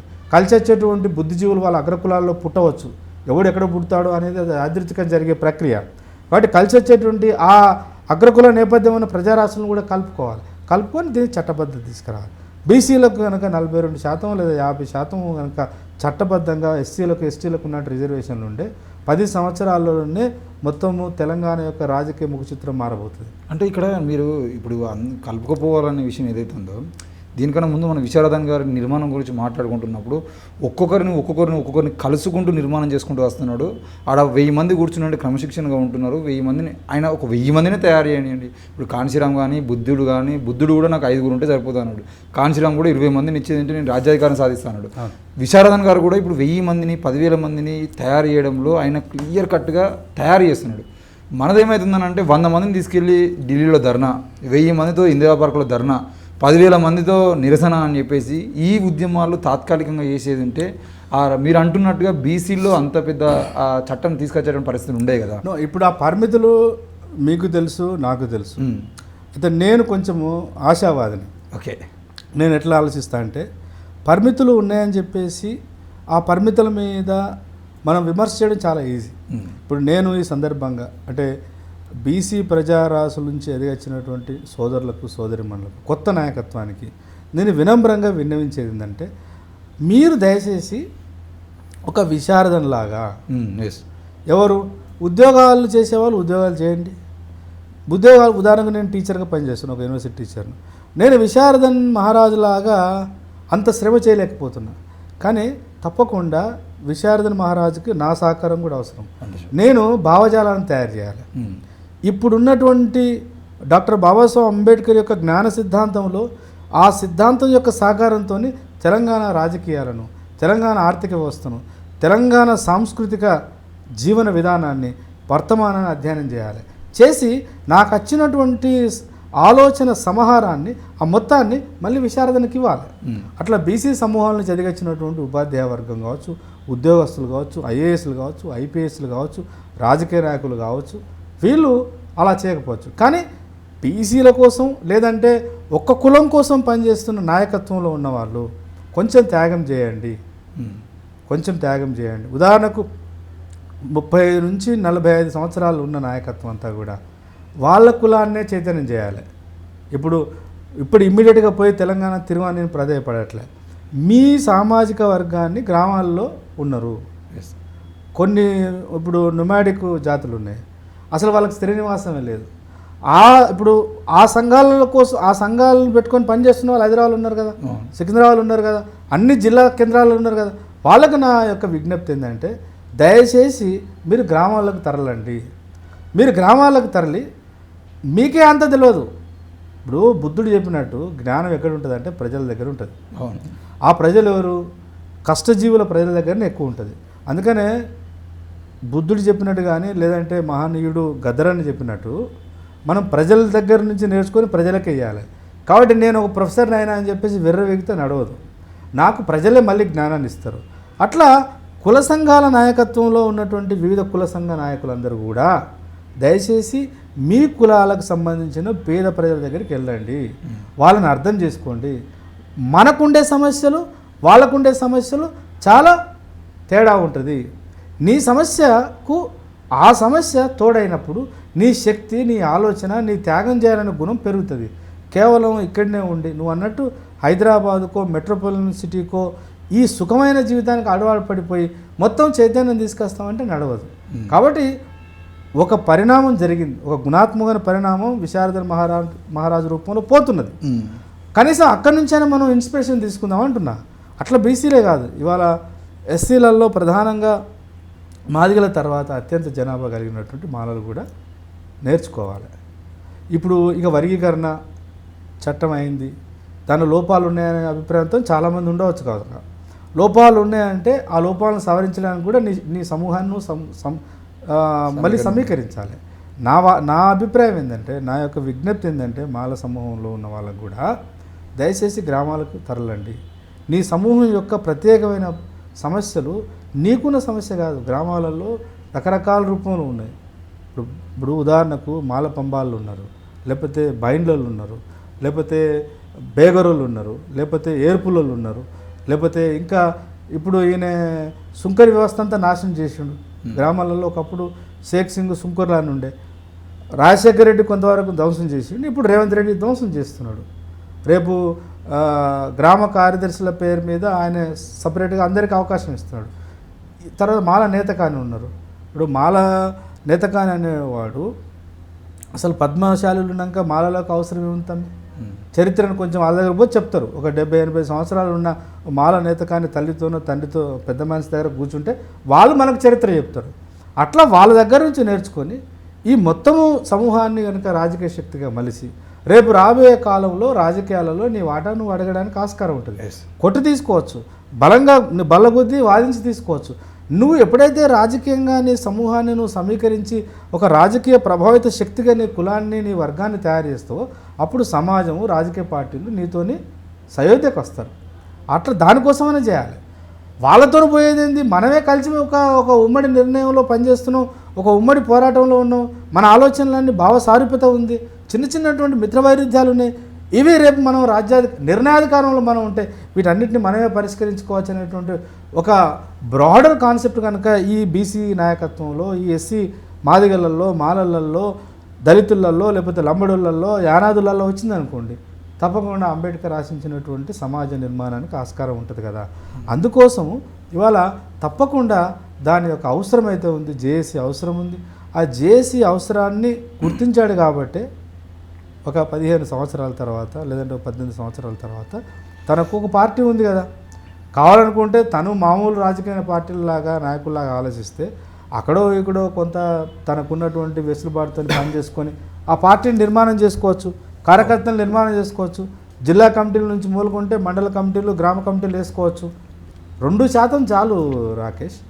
ఇప్పుడు రాజకీయాలు అంటే 10%, 20% కాదు, 2 నుంచి 4% కనుక నువ్వు ఓట్లను ప్రభావితం చేయగలిగితే నువ్వు నువ్వు రికగ్నైజ్డ్ పార్టీ అవుతావు కదా, Yes. రేపు నీకు నెగోషియేషన్ వస్తాయి కదా. తమిళనాడు పోతే మనం పరిచయం అవుతాం, ఎన్ని పార్టీలు అక్కడ, అవును. వాళ్ళకు 1% 2% ఉంటుంది. ఇప్పుడు మహారాష్ట్రలో కూడా అదే పరిస్థితి. కానీ విశారదన్ మహారాజు కొంచెము దానికంటే భిన్నంగా ఆలోచిస్తున్నట్టు కనబడుతుంది. నేను ఈ మధ్యకాలంలో తనతో చాలా క్లోజ్గా అసోసియేట్ అయ్యి తిరుగుతున్నా, మాట్లాడుతున్నా, నిరంతరం తన ఆలోచనలు పంచుకుంటున్నా. నా శక్తి మేరకు నేను కూడా అరే ఎవరో ఒకరు మనవాడు పనిచేస్తున్నాడు. ఇప్పుడు చాలా ఒక అపోహ ఉంటుంది, ముఖ్యంగా ఎట్లుంటుందంటే మనం చదువుకున్నా, ఎంత జ్ఞానం వచ్చినా, ఎంత బుద్ధి వచ్చినా, ఎంత చైతన్యం వచ్చినా, మనోళ్ళు ఒక కులానికి అగ్రకులాలుగా ఉన్నటువంటి రెడ్డి దగ్గరనో, వెలుమల దగ్గరనో, కమ్మల దగ్గరకు పోయి ఊడిగం చేస్తారు. అక్కడ అవమానాలు జరిగినా కూడా నేను ఎదగాలంటే ఇది భరించాలనేటువంటి ఒక పేద బ్రాడర్ అంటే ఇది అవసరము, ఇది అనివార్యత అని రాజకీయ పరిణతితో పనిచేస్తారు. కానీ అదే ఒక మాదిగ దగ్గరనో, ఒక మాలలు ఉన్నారనుకోండి, ఇప్పుడు మాదిగ విశారదన్ కులానికి మాదిగ కాబట్టి ఆయన దగ్గర పనిచేయాలంటే చాలా నామోషి వీళ్ళకు, లేకపోతే అనుమానం ఎక్కువ. అట్లాగే ఇంకా ఇప్పుడు బీసీలు కూడా మేము మీతో ఇప్పుడు మొన్న ఇక్కడ మీటింగ్ జరిగినప్పుడు కూడా సుందర విగ్రామంలో చాలామంది వచ్చారు, మద్దతు ప్రకటించినారు, మేము ఉంటామన్నారు. అక్కడ మీటింగ్ కూడా వచ్చినారు వాళ్ళే. తర్వాత జాజుల శ్రీనారాయణ లాంటి వాళ్ళు వచ్చేసి మీరు తిరుగుతున్నటువంటి మహాభూ పాదయాత్ర, ఈ మా భూమి రథయాత్ర 1,00,000 కిలోమీటర్లు, అంతర్గతంగా 10,000 కిలోమీటర్లు కాలినడక నడుస్తాడు. ఈ మొత్తం ఎక్కడ పోయినా కూడా గ్రామాలలో మా బీసీలు మీకు అండగా ఉంటారు, మీకు సహకరిస్తారు, నేను వాగ్దానం చేస్తున్నా, మా సంఘాన్ని కూడా నేను అట్లా డైరెక్ట్ చేస్తున్నా అని చెప్పిండు. అది చాలా ఆహ్వానించే పరిణామం. అలా కాకుండా మీరు అన్నట్టు కేవలం ప్రారంభ సభకి వెళ్ళి మళ్ళీ ముగింపు సభ కాకుండా వాళ్ళ సంఘ నిర్మాణాలు వాళ్ళు కొన్ని ఏదో లక్ష్యాల కోసం పనిచేస్తుంటారు. ఇప్పుడు నేను సినన్న లాంటి వాళ్ళకి విజ్ఞప్తి చేసేది ఏంటంటే ఎంత మేరకు వీలైతే అంత మేరకు తప్పకుండా మధ్యలో ఇది 3 సంవత్సరాల 3 నెలల రథయాత్ర, 3 సంవత్సరాల 3 నెలలలో కనీసం నెలకొక్కసారన్నా ఎక్కడున్నా నెలకొక్కసారన్నా పోయి అక్కడ మనం పాల్గొని దానికి ఒక ఎందుకంటే ఇప్పుడు ఒక బీసీ నాయకుడిగా ఒక సీనన్న లాంటి నాయకుడు కనుక అక్కడ అపియర్ అయింది అనుకోండి, ఆ ఊరు, ఆ వాడ, ఆ పల్లె, ఆ పట్టణంలో ఉన్న బీసీలు అందరూ అరే మన నాయకుడే వచ్చింది కదా అంటే ఇది మనదేనేమో అనేటువంటి కలిసి రావడానికి మానసికంగా సిద్ధపడతారు. అట్లా మిగతా ప్రజారాశులు కూడా ఉదాహరణకు ఇప్పుడు తెలంగాణలో లంబడ సామాజిక వర్గం పెద్ద సామాజిక వర్గం ఎస్టీలల్లో అంటే కొంత ముందు వరుసలో ఉంది. కాబట్టి ఆ సామాజిక వర్గం నుంచి ఎదిగొచ్చిన నాయకత్వం కూడా తనకు సహకరించి ఇప్పుడు ఆదిలాబాద్లో నడుస్తుంది యాత్ర, అక్కడంతా కూడా నీకు లంబడేతర ఎస్టీలు ఉంటారు, వాళ్ళకు కొన్ని ప్రత్యేకమైన సమస్యలు ఉన్నాయి, వాళ్ళు వివరిస్తున్నారు, అక్కడ వాళ్ళతో కలిసి మమేకం అవుతాడు. రేపు అక్కడ ఆ యానాదులో లేకపోతే ఆ గోండులో ఆ చెంచులో అంటే మనకు మహబూబ్నగర్ వస్తే కానీ చెంచులు వస్తారు, ఆ ప్రజలు చైతన్యవంతమైన అనుకోండి కష్టం ఇక వాళ్ళని ఆపడం. ఒక్కసారి కనుక అది ఫైర్ అయిందనుకో ఇంకా వాళ్ళని ఎవడు ఆపలేడు. కాబట్టి తప్పకుండా ఇంత శ్రమ కోర్చి పనిచేస్తున్నటువంటి ఈ మా భూమి రథయాత్ర ఏదైతే ఉందో ఇది సక్సెస్ కావాలని నేనైతే మనస్ఫూర్తిగా కోరుకుంటున్నా. ఈ సక్సెస్ కావడం అనేది ఎలా అంటే మనలాంటి వాళ్ళు మనకు సమయం ఉన్నప్పుడు తప్పకుండా అక్కడికి వెళ్ళి సంఘీభావం తెలియడం, అట్లాగే ఎదిగొచ్చినటువంటి మాదిగలు, మాలలు, ఇతర సబ్బండ కులాల్లో ఎదిగొచ్చిన ఉద్యోగస్తులు ఉన్నారు, కొంత ఆర్థికంగా కూడా సహకారం చేయాలి. దానికి ఎందుకు చేయకూడదు? ఇప్పుడు ఆర్థికంగా సహకారం చేస్తే ఆ ఉద్యమ నాయకత్వం విశారదను లేకపోతే తన చుట్టూ నడుస్తున్న వాళ్ళకి ఆకలి చావులు ఉండవు, లేకపోతే వాళ్ళ ఆరోగ్యం పాడవుతుంది. వాళ్ళని కాపాడుకోవాలి కదా, ఉద్యమాన్ని కాపాడాలి, మనం వాళ్ళ ఆరోగ్యాన్ని కూడా కాపాడాలి. మొత్తంగా ఇది సఫలీకృతం కావాలి. ఇది కనుక సఫలీకృతం అయితే, ఇది కనుక సక్సెస్ అయితే నేను చెప్తున్నా కదా ప్రపంచ చరిత్రలోనే ఇది ఒక చారిత్రక ఘట్టంగా మిగిలిపోతున్నది. ఎప్పుడో మావో చేసిన పుస్తకాలలో చదువుకున్నాం. రాబోయే తరాలు విశారదన్ మహారాజు తెలంగాణ మొత్తం కూడా ఊరూరుకు గడప గడపకు తను పర్యటన చేసినాడు, ప్రజల యొక్క వాస్తవాలు ఎందుకు తెలుసుకున్నాడు. భూమి అంటే అందరూ ఇలా ఉలిక్కి పడుతుంది తెలంగాణ భూమి యాత్ర అనేసరికి. విశారదన్ మహారాజు మాదిగల్ని చైతన్యం చేస్తే అది వాళ్ళని చైతన్యం చేసుకుంటూ అని అనుకున్నారు. రాజ్యాంగం గురించి మాట్లాడితే రాజ్యాంగానికి ఒక రాజ్యాంగ స్మారక స్తూపాలను నిర్మిస్తే రాజ్యాంగం కోసం మాట్లాడుతుండే మంచిది అనుకోరు. ఎప్పుడైతే తెలంగాణలో మా భూమి రథయాత్ర అన్నాడు, భూమి అంటే చాలు భయం అవుతుంది అగ్రకులాలకు. విశారదన్ మహారాజు గారు ఎప్పుడైతే మా భూమి రథయాత్ర అన్నారో, అంటే దానికి ముందు మొదటిసారి 5,000 కిలోమీటర్లు అన్నప్పుడేమో మహారాజుల పేరుతో తిరిగాడని చెప్పేసి మీరు చెప్పారు. మహారాజులను ఐక్యం చేయగలిగింది ఎంతో కొంత. తర్వాత రాజ్యాంగం పేరుతో తిరిగాడు. రాజ్యాంగానికి సంబంధించిన విషయంలో ఆఖరికి రాహుల్ గాంధీ వరకు కూడా ఈరోజు రాజ్యాంగం పట్టుకోవడం అనేది నిజానికి ఈ అగ్రకుల పార్టీలకు ప్యాషన్ అయిపోయింది అనుకోవచ్చు. విశారదన్ లాంటి వాళ్ళు ఏమో దాన్ని కాపాడుకోవడం కోసం పట్టుకుంటే, కొంతమంది ఏమో దాన్ని పట్టుకొని వాళ్ళు కాపాడబడుతున్నారు. ఇప్పుడు మా భూమి యాత్ర అంటున్నారు. అంటే ఇప్పుడు మా భూమి రథయాత్ర ద్వారా, అంటే దీనికి ఈయన భూమి అని మాట్లాడకముందు ఇదే తెలంగాణ రాష్ట్రం సాధించుకున్న తర్వాత కేసీఆర్ అనే వ్యక్తి భూములు ఉన్న వాళ్ళకు పైసలు ఇచ్చి మొదలుపెట్టినాడు.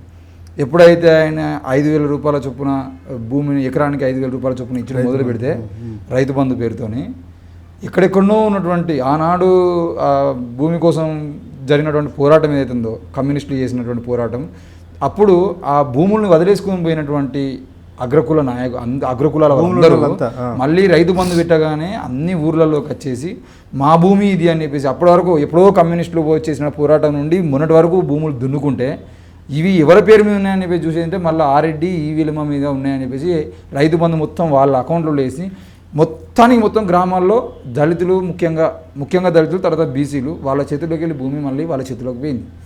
మరి ఇప్పుడు ఈయన చేస్తున్నటువంటి పోరాటం ఆ పోరాటాన్ని మరిపించే విధంగా ఉంటుందా? లేదు అని అంటే ఈ విలమలు కానీ, రెడ్లు కానీ, ఇంకా అగ్రకులాల్లో ఉన్న బీసీలు కానీ, భూస్వాములుగా ఉన్నటువంటి బీసీలు కానీ, మిగతా వారు ఎవరైనా కానీ మళ్ళీ వీళ్ళు ఈ భూముల్ని మళ్ళీ వాళ్ళకి ఇచ్చేటువంటి అవకాశం ఉంటుందా? ఈ రైతు బంధు పేరుతో జరిగినటువంటి డ్రామా ఆగేటువంటి అవకాశం, ఇవన్నీ ఏమన్నా మార్పులు జరుగుతాయా? చాలా థ్యాంక్ యూ. చాలా పెద్ద ప్రశ్న అది. వాస్తవానికి ఇప్పుడు గతంలో తెలంగాణ సాయుధ పోరాటం జరిగింది, తర్వాత నక్సలైట్ ఉద్యమం, పీపుల్స్ వారు, ఆ తర్వాత జనశక్తి, పీపుల్స్ వారు, జనశక్తి, తర్వాత న్యూ డెమోక్రసీ, ఇవి పేర్లు వేరైనా భావజాలం అంతా కూడా దున్నేవాడిదే భూమి అన్నారు. తప్పకుండా మార్క్సిజంతో ప్రభావితమైనటువంటి పార్టీలు. వాళ్ళ యొక్క పోరాటం అంతా కూడా సాయుధ పోరాటం, అంటే ఆయుధ సహకారంతోనే అధికారాన్ని సాధించాలనేటువంటి ఒక లక్ష్యంతో పనిచేసినటువంటి పార్టీలు. కానీ భారతదేశం వరకు మనం పరిమితం ఆలోచించుకుంటే మనకు దాదాపు ఒక 250 సంవత్సరాలు ఇక్కడ పరిపాలన ప్రత్యక్షంగా చేసిన వాడు బ్రిటిష్ వాడు. వాడు స్వతహాగా నమ్మింది, వాడు పుట్టించింది, నమ్మింది, ప్రపంచానికి పరిచయం చేసింది ఉదారవాద రాజకీయ దృక్పథం, పార్లమెంటరీ ప్రజాస్వామ్య వ్యవస్థను ఇక్కడ చాలా మేరకు వ్యవస్థీకృతం చేసిపోయాడు. తర్వాత విశారదన్ లాంటి వాళ్ళకు స్పష్టత ఉంది, మా లాంటి వాళ్ళకు స్పష్టత ఉంది. మార్క్స్ను, మావోను, లేదంటే లెనినిజాన్ని, ఆ పోరాటాలు తీసుకొచ్చినటువంటి చైతన్యము, అవి సాధించినటువంటి ఫలితాల ద్వారా లాభం పొందిన వాటిలో నేను ఒకని. ఇప్పుడు నేను ఇక్కడ మనం ఇద్దరం కూర్చొని మాట్లాడుకుంటున్నాం అంటే తెలంగాణ ఊళ్ళల్లో నుంచి బీసీలు, ఎస్సీలు చదువుకోగలిగిందంటే ప్రభుత్వాల యొక్క సహకారం ఎంత ఉందో అంతకు 10 రెట్లు నక్సలైట్ ఉద్యమాల సహకారం, లేకపోతే జీతగాళ్ళుగా ఎక్కడో మిగిలిపోయేవాళ్ళు. తప్పకుండా ఆ గౌరవం ఉన్నప్పటికీ వాళ్ళు ఎంచుకున్నటువంటి పోరాట పంత ఆచరణలో ఇవాళ ఒకటి తేలిపోయింది. అది ముఖ్యంగా దానికి ఆ ఉద్యమంలో మమేకం కావాల్సినటువంటి మెజారిటీ ప్రజారాశులే పూలే, అంబేద్కర్ యొక్క జ్ఞానధారలో ప్రయాణం చేస్తున్నారు. రాజ్యాంగం అంటే ఏమిటి? అది పుస్తకం, మట్టి పుస్తకమే కాదు, అది అనేక ఆలోచనల సమాహారం. కాబట్టి ఇవాళ భూమి, మా భూమి అనేటువంటి దాన్ని, భూమి అందే కదా. ఇప్పుడు రైతు స్వరాజ్య వేదిక అని ఒక స్వచ్ఛంద సంస్థ చేసినటువంటి లెక్కల ప్రకారము ఇప్పటికీ తెలంగాణలో 43% భూములు వెలుమల దగ్గర, రెడ్ల దగ్గర, కమ్మల దగ్గర, కరణం బ్రాహ్మణుల దగ్గర ఉన్నాయి. అంటే వాళ్ళ జనాభా శాతం ఎంత? మొత్తం కలిపితే కూడా 7-8% కాదు, 10% వేసుకో. 10% మంది దగ్గర 43% భూమి ఉందనంటే అంటే ఇంకెంత ఎక్స్ట్రా ఉన్నట్టు? 33% ఉన్నట్టే కదా. ఆ 33% శాతాన్ని మళ్ళీ తర్వాత బీసీలకు, ఎస్సీలకు 9% ఉంది, ఎస్టీల దగ్గర 12% ఉంది. ఆ 12% భూమి ఉంది కానీ పట్టాలు లేవు, 6% పట్టాలు ఉన్నాయి. ఇంత స్పష్టంగా లెక్కలు ఉన్నాయి కదా. భూమి అంటే కేవలం అది మట్టి కాదు, ఆ భూమి అనేది ఆత్మగౌరవానికి ప్రతీక. ఒక 2-3 ఎకరాల భూమి ఉన్నటువంటి ఒక కుటుంబము ఆ ఊరిలో ఎంత స్వేచ్ఛగా, ఎంత ఆత్మగౌరవంగా నిలబడగలుగుతుంది? కులానికి తక్కువే కావచ్చు, చదువులో కూడా పెద్దగా చదువుకోకపోవచ్చు, అరే ఏం లేకపోయినా ఆ భూమిని నమ్ముకొని బతుకుతాడు, ఆత్మగౌరవంగా ఉంటాడు అనేటువంటి ఒక ఆత్మస్థైర్యం వస్తుంది కదా. ఇవాళ ఎందుకు తెలంగాణలో మళ్ళీ ఒకసారి భూమి కోసం ఒక రాజ్యాంగ మౌలిక సూత్రాలకు అనుగుణంగా ఒక భూమి కోసం పోరాటం చేయాల్సి వస్తుందంటే, అంతకుముందు ప్రయోగాలు చేశాము, అంతకుముందు కొన్ని ప్రయత్నాలు జరిగినాయి, కొంత సక్సెస్ అయింది, చాలా వరకే ఫెయిల్యూర్ అయినాము. కాబట్టి భూమిని ఆక్రమించడం కాదు, భూమి మీద చట్టబద్ధతను తీసుకురావడం ఎలా, భూమిని పంచాలి. 43% తప్పకుండా ఈ కులానికి అగ్రకులాలుగా సమూహాలుగా ఉన్న వాళ్ళకు న్యాయంగా రావాల్సిన వాటా వాళ్ళకి ఇస్తూనే మిగిలినటువంటి భూమిని ఏ ప్రజారాశులకైతే తక్కువ ఉందో ఆ ప్రజారాశులకు పంచవలసిందే. అదే రైతు స్వరాజ్య వేదిక యొక్క స్టాటిస్టిక్ ప్రకారము 44% బీసీల దగ్గర భూమి ఉంది. అయితే బీసీలు అంటే సబ్బండ కులాలు, అందులో ఎదిగొచ్చిన కొన్ని కులాల దగ్గరనే ఎక్కువ భూమి ఉంది. ఇప్పుడు మనకు మండల్ కమిషను లేదంటే స్వచ్ఛందంగా చేస్తున్నటువంటి బీసీ మేధావులు చేసిన లెక్కల సర్వే ప్రకారము వాళ్ళు దాదాపు బీసీ సమూహం 52 నుంచి 55% ఉన్నారు. అంటే ఆ శాతం కూడా ఇంకా రాలే. ఇప్పుడు ఉన్న భూమి కూడా కేవలము గ్రామాలలో ఎప్పుడో ఎంతో కాలం నుంచి శ్రమకు ఓర్చి పనిచేస్తున్నటువంటి కొన్ని బీసీ కులాల దగ్గర ఆ శాతం భూమి ఉంది. ఒకవేళ వాళ్ళ దగ్గర ఎక్కువ ఉంటే భూపరిమితి చట్టం పెట్టి మారినటువంటి కాలానికి అనుగుణంగా ఒక కుటుంబం అంటే ఇలా భార్యాభర్తలు 2 పిల్లలు, ఈ భార్యాభర్తలు 2 పిల్లలు స్వేచ్ఛగా ఆత్మగౌరవంగా బతకడానికి ఎంత భూమి అవసరము? 10 ఎకరాల, 5 ఎకరాల, లేకపోతే 20 ఎకరాల, 100 ఎకరాలు అయితే అవసరం లేదు కదా. కాబట్టి అది నిర్ణయించుకోవాల్సిన అవసరం ఉంటుంది అనేది ఈ మా భూమి పాదయాత్ర ద్వారా ప్రజల యొక్క ఆలోచనలు కూడా ప్రభావితం చేస్తున్నాడు ఆయనే. భూమిని పంచాలి, భూమి ఆత్మగౌరవం, భూమి అంటే రాజకీయ అధికారం, భూమి అంటే ఆర్థిక శక్తి, భూమి అంటే మనిషికి మానసిక ధైర్యం, బలం.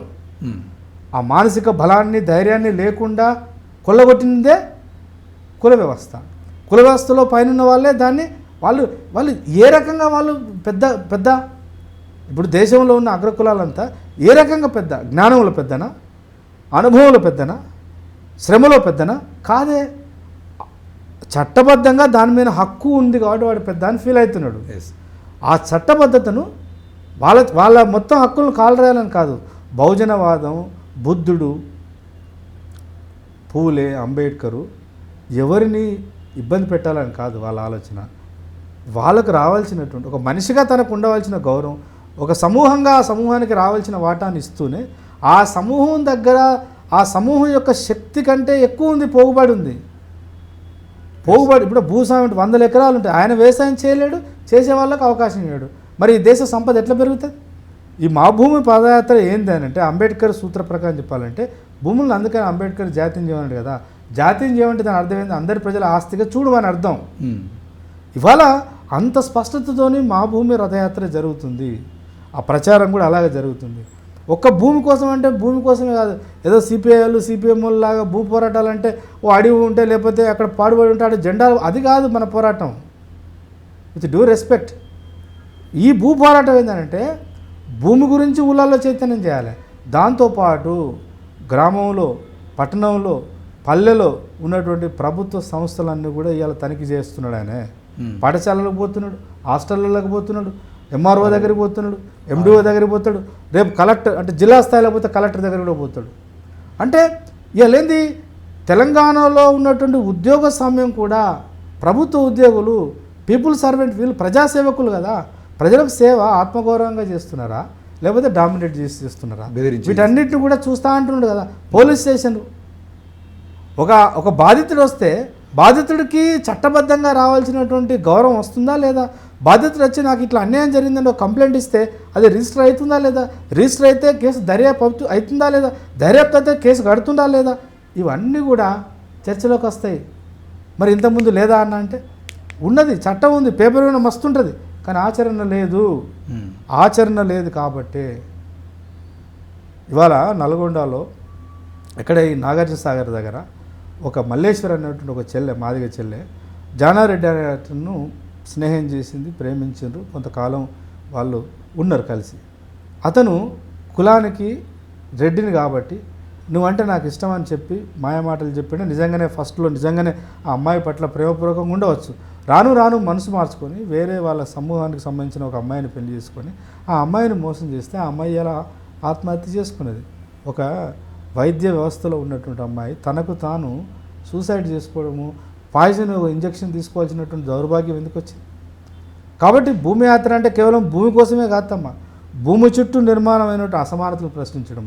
భూమి లేకపోవడం వల్లనే కదా ఒక మాదిగ బిడ్డ, ఒక మాల బిడ్డ, ఒక లంబడి బిడ్డ, లేకపోతే ఒక మామూలు బీసీ బిడ్డలంతా గవర్నమెంట్ స్కూల్లో చదువుతుంది. భూమి ఉంటే వాడు ప్రైవేట్ స్కూల్కి పోయేటాడేమో. మనమేమంటున్నాము, భూములు పంచండి, విద్యను సంస్కరించండి, వైద్యాన్ని సంస్కరించండి, మొత్తంగా మెజారిటీ ప్రజల యొక్క నిజమైన సమస్యల కేంద్రంగా పరిపాలన జరగాలి అనేటువంటిది ఈ యొక్క మా భూమి రథయాత్ర యొక్క ప్రధాన ఉద్దేశము. అంత స్పష్టంగా ఆలోచన ఉంది, ఆచరణ కూడా పోతుంది. వేలాది మంది, లక్షలాది మంది రాకపోవచ్చు, పదుల సంఖ్యలో ఉండవచ్చు, వందల సంఖ్యలో ఉండవచ్చు. But I have a strong feeling that తప్పకుండా రాబోయే కాలంలో ఈ 10 మంది, 100 మంది, 1,00,000 మంది అవుతారు, కోట్ల మంది అవుతారు. తప్పకుండా రాబోయే కాలంలో దీని ప్రభావం వచ్చే ఎన్నికల నాటికి దీని ప్రభావం తప్పకుండా ఉంటుంది అంటారు. తెలంగాణ ఉండాలని ఆశిస్తున్నా. ఉండాలనే 3 సంవత్సరాల 3 నెలలను పెట్టుకుందే అందుకు. అంబేద్కర్ యొక్క పుట్టిన ఎంత మేరకు ఉండొచ్చు దీని ప్రభావం? అంటే ఇప్పటికిప్పుడు మనం దాన్ని అంటే ఇంత శాతం ఉంటుందని నేను చెప్పలేను, కానీ తప్పకుండా ఇవాళ ఒక్క మనిషి మాట్లాడితేనే, ఒక్క మనిషి బయలుదేరితేనే ఇన్ని వేల మంది చైతన్యమైంది కదా. ఆ ఒక్క మనిషికి ఇంకో 10 మందో 100 మందో తోడైన అనుకోండి, అంతే క్రమశిక్షణ, అంటే అంతే రాజకీయ పరిణతి, అంతే రాజకీయ సైద్ధాంతిక క్లారిటీతోనే ఉండి, అంతే శ్రమ చేయగలిగి, అంతే త్యాగం చేయగలిగే వాళ్ళు కులానికి ఒక్కరు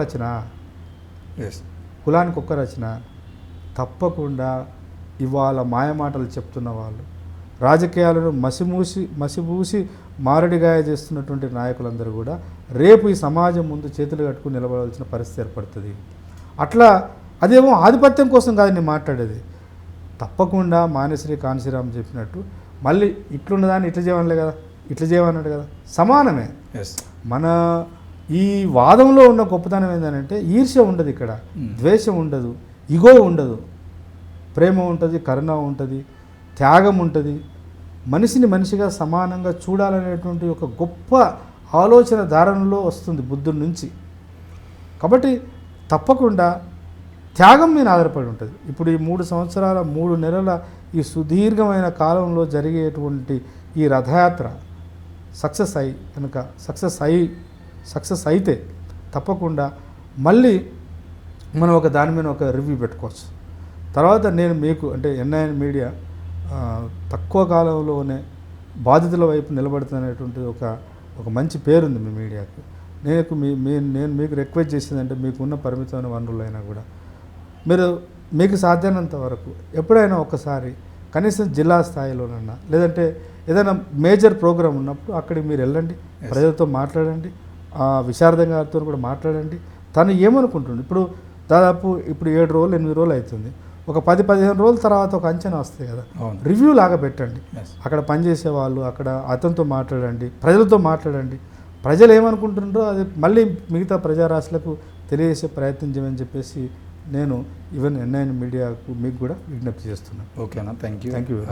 అంటే మీరు చెప్పినట్టుగానే క్లియర్గా మీలాంటి వాళ్ళని, ఇప్పుడు విశారదన్ గారిని కాకుండా విశారదన్ పక్కన ఉన్నటువంటి వాళ్ళు, ఎందుకనంటే మీరు వివిధ కులాలకు సంబంధించిన నాయకులు కాబట్టి వివిధ కులాల నుండి వచ్చినటువంటి చాలామందిని మేము ఇంటర్వ్యూ చేసి అసలు ఏం జరుగుతుంది ఏంది అనేది ప్రజలకు చూపించిన తర్వాతనే గ్రౌండ్ రిపోర్ట్కి వెళ్దామనే ఆలోచనలో ఉన్నాము. దాంట్లో మొదటి ఇంటర్వ్యూ మీద అయింది.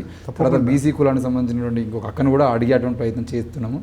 ఆమె కూడా టైం ఇచ్చిన తర్వాత ఒక నలుగురిని చేసిన తర్వాత, ఎందుకనంటే విశారదన్ మహారాజు అని అంటే మహారాజా అనే పేరులో ఉన్నా కానీ మాదిగానే భ్రమల్లో ఉన్నారు. మరి ఆయనకు మద్దతు ఇస్తున్నటువంటి వాళ్ళు ఎవరు అనేది కూడా మీడియా ద్వారా చూపించిన తర్వాత గ్రౌండ్లోకి పోవాలనే ఆలోచనలో ఉన్నాము. చేయాలి. ఓకే, ఇప్పుడు చాలామంది, ఎందుకని ఇప్పుడు నేను ఇందాక అనగా కొత్త తరం వస్తుంది, ఆ కొత్త తరంతో మాట్లాడితే వాళ్ళలో ఇంకేమైనా పరిమితులు ఉంటే స్పష్టత వస్తుంది.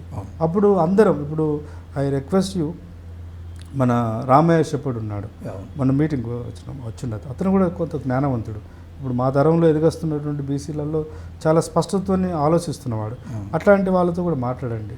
సో ఇట్లా చాలామంది ఉన్నారు. ఈ చిన్న నేనైతే బలంగా నమ్మేదంటే, ఈ చిన్న మిత్రవైరుధ్యాలతోనే మన జీవితం సమసిపోకూడదు. మాలామాదిగల మధ్య కొట్లాడు ఉండవచ్చు, ఇవన్నీ ఉంటాయి, కానీ ఒక అంతిమ లక్ష్యం వైపు కూడా ఆలోచించాలి కదా. ఆ స్పష్టతతోనే నేను క్లారిటీతోనే ఆలోచిస్తున్నా. సాధ్యమైనంత వరకు నా సాధ్యమైనంత వరకు నేను దాంట్లో భాగం కావడానికి ప్రయత్నం చేస్తున్నాను. ఓకేనా, థ్యాంక్ యూ అండి. రైట్. ఇది మొత్తానికైతే విశారదన్ మహారాజ్ గారి పాదయాత్ర రథయాత్రకు సంబంధించినటువంటి అంశం.